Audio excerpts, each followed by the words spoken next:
Power has always had a face.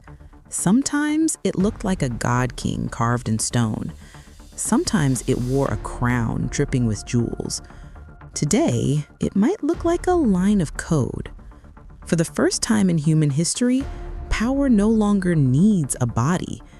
It doesn't need a throne. It doesn't even need a human.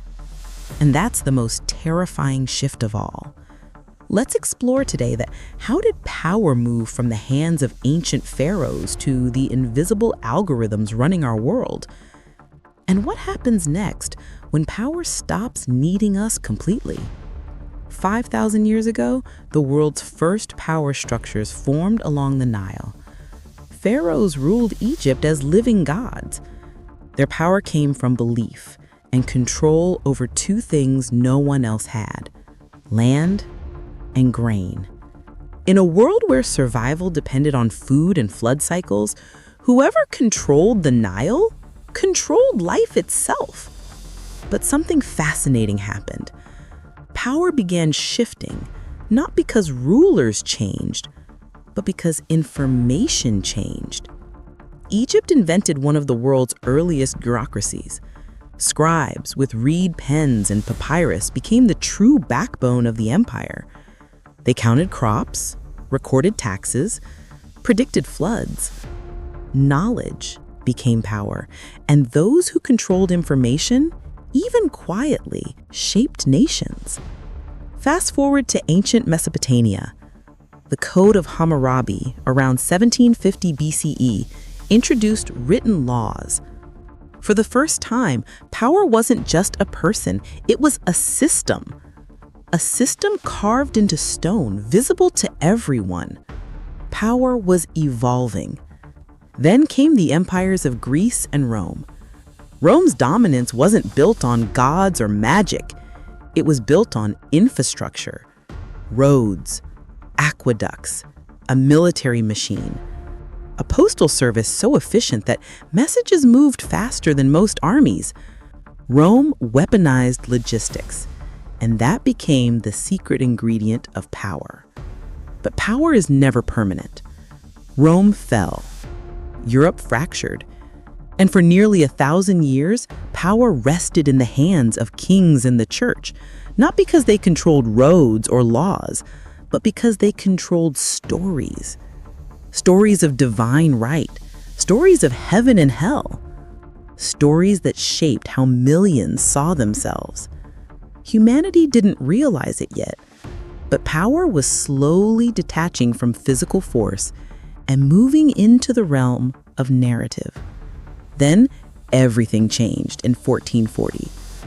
A German goldsmith named Johannes Gutenberg created a machine that did something revolutionary.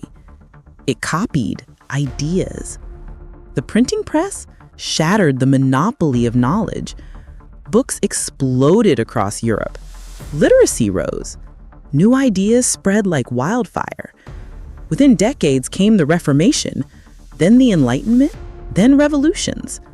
France, America, ideas replaced kings. Power wasn't vertical anymore, it was horizontal, and its weapon was information. But power has a pattern. Every time it becomes more distributed, someone finds a new way to centralize it.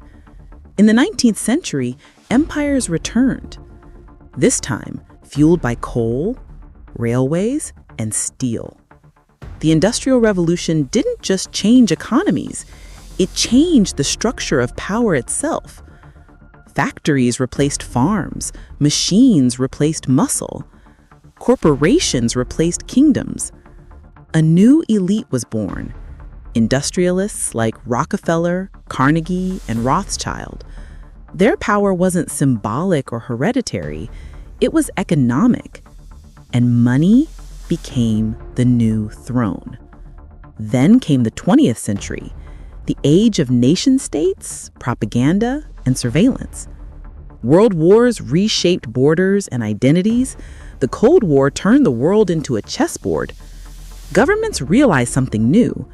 Power wasn't just about armies, it was about controlling perception. Radio, television, newspapers, These became the weapons of modern power.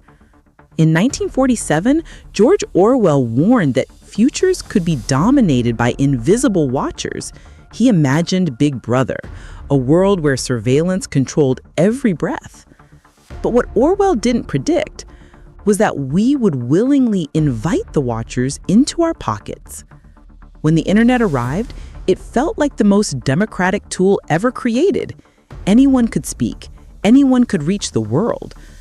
But here's the twist. The internet didn't decentralize power. It concentrated it. A handful of companies today control what billions see, think, and share. Facebook influences elections. Google shapes knowledge. TikTok shapes culture. Amazon shapes the world's economy.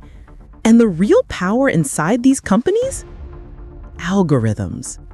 Silent, invisible, unquestionable.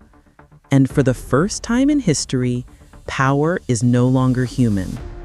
It is mathematical. It doesn't get tired. It doesn't forget. It doesn't negotiate.